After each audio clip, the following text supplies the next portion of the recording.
Welcome to Kenton's videos. Enjoy the video. In this video, I will explain how to make steak like Texas Roadhouse. First, select a thick cut of steak, ideally at least 1½ inches thick. Allow it to come to room temperature for about 30 minutes before you start cooking. This helps ensure even cooking. Season generously on all sides with a blend of salt, pepper, garlic powder, and onion powder for that signature flavor.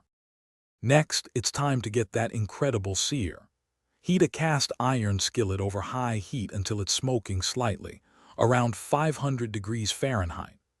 Add about 2 tablespoons of oil with a high smoke point, like vegetable or canola oil, to the hot skillet.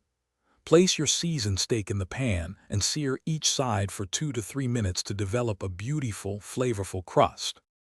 After searing, transfer your steak to a preheated oven at 400 degrees Fahrenheit to finish cooking. Use a meat thermometer to ensure it reaches your desired internal temperature, such as 130 degrees Fahrenheit for medium rare. Once cooked, remove the steak and let it rest for 5 to 10 minutes before slicing. This crucial step allows the juices to redistribute, ensuring a tender and flavorful result. Finally, slice your perfectly cooked steak against the grain to maximize tenderness.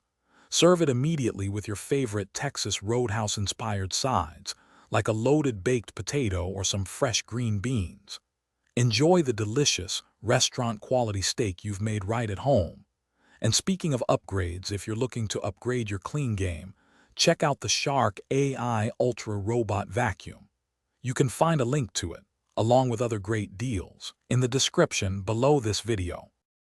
Thanks for watching. Consider subscribing if we helped you.